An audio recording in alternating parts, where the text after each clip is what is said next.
샬롬 성도 여러분 반갑습니다. 화창한 날 보내셨나요? 햇살이 제법 뜨거워지고 봄바람이 부는 그야말로 완연한 봄날이었습니다. 우리는 4월의 마지막 날에 서 있습니다.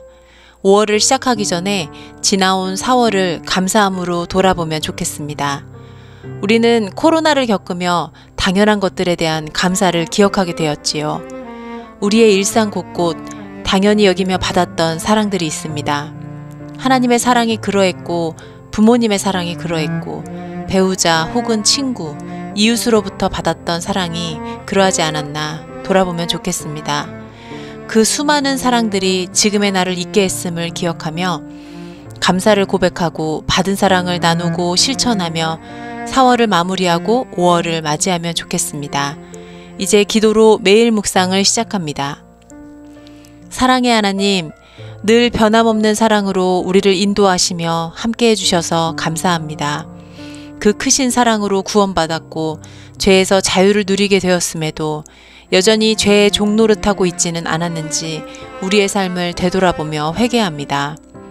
포도나무 대신 예수님께 붙어서 사랑을 끊임없이 공급받고 또한 흘려보내는 우리의 삶이 되기를 기도합니다. 우리의 선택이 늘 예수님이기를 원합니다. 오늘도 말씀 앞에 섭니다. 말씀이 귀에 들려지고 마음에 새겨지는 귀한 시간이 되길 소망하며 은혜를 더하여 주시옵소서.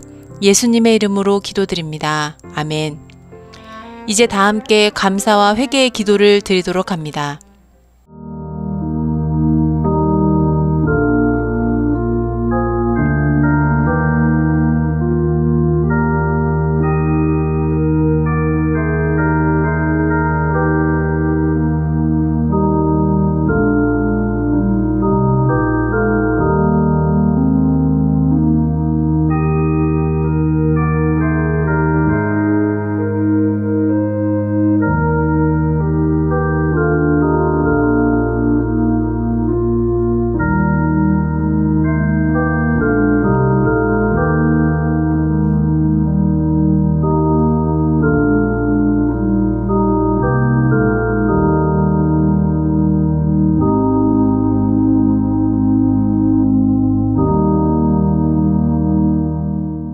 하나님의 말씀은 출애굽기 11장 1절부터 10절까지의 말씀입니다. 여호와께서 모세에게 이르시기를 내가 이제 한 가지 재앙을 바로와 애굽에 내린 후에야 그가 너희를 여기서 내보내리라. 그가 너희를 내보낼 때에는 여기서 반드시 다 쫓아내리니 백성에게 말하여 사람들에게 각기 이웃들에게 은금 패물을 구하게 하라 하시더니 여호와께서 그 백성으로 애굽 사람의 은혜를 받게 하셨고 또 그 사람 모세는 애굽 땅에 있는 바로의 신하와 백성의 눈에 아주 위대하게 보였더라. 모세가 바로에게 이르되 여호와께서 이와 같이 말씀하시기를 밤중에 내가 애굽 가운데로 들어가리니 애굽 땅에 있는 모든 처음 난 것은 왕위에 앉아있는 바로의 장자로부터 맷돌 뒤에 있는 몸종의 장자와 모든 가축의 처음 난 것까지 죽으리니 애굽 온 땅에 전무후무한 큰 부르짖음이 있으리라.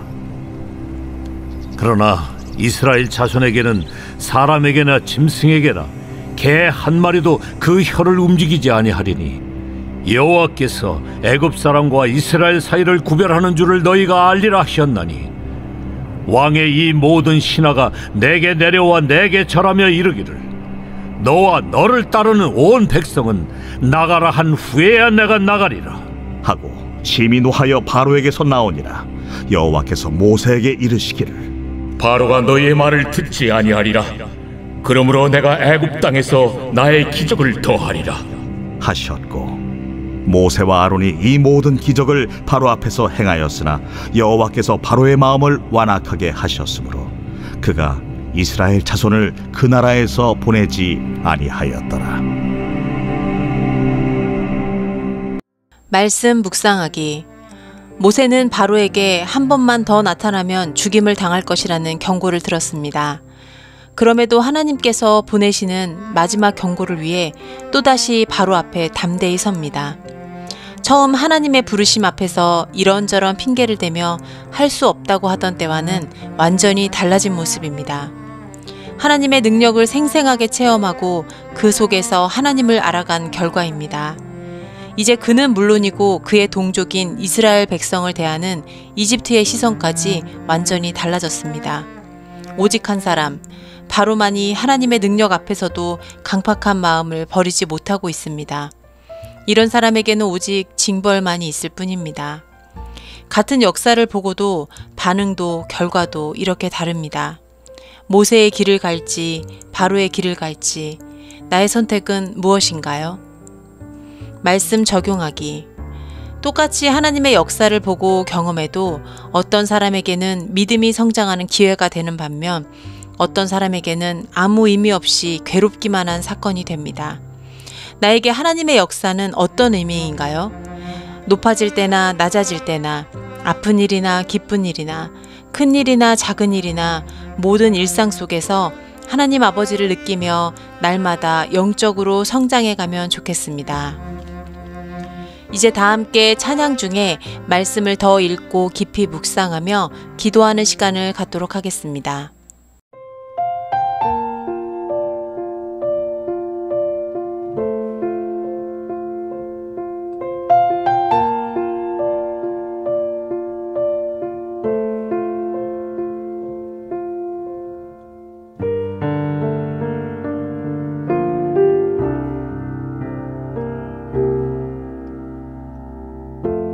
삶의 작은 일에도 그 마음을 알기 원하네. 그 길, 그 좁은 길로 가기 원해. 나의 작음을 알고 그분의 크심을 알며 소망, 그 깊은 길로 가기 원하네.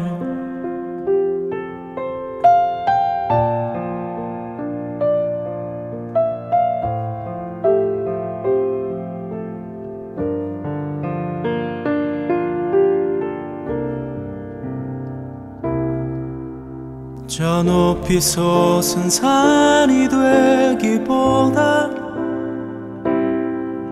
여기 오름직한 동산이 되길, 내가 아는 길만 비추기보다는 누군가의 길을 비춰준다면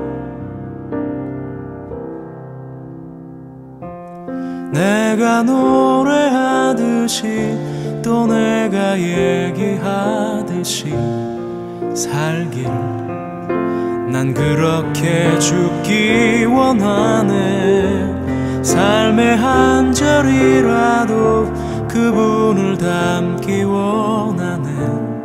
사랑, 그 높은 길로 가기 원하네.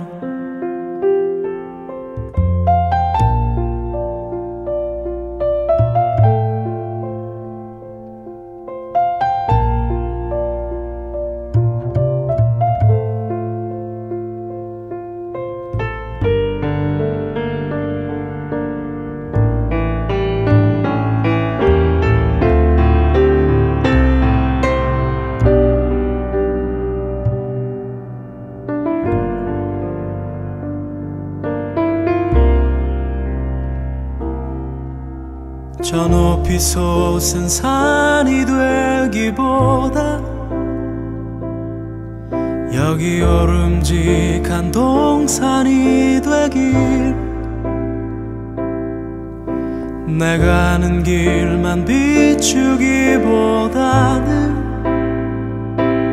누군가의 길을 비춰준다면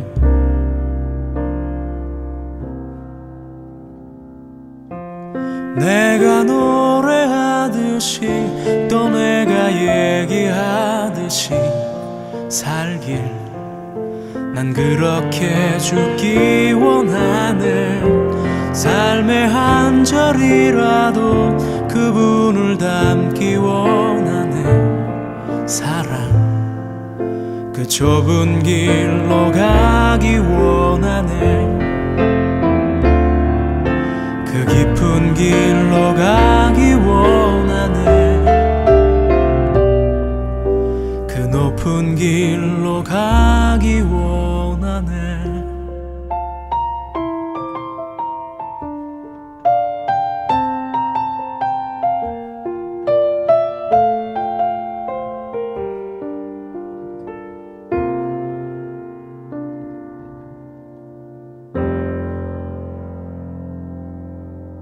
역사의 주관자 되시는 하나님, 이스라엘 백성의 출애굽 사건을 통해 보여주시는 이적들을 보며 하나님의 역사를 보게 됩니다.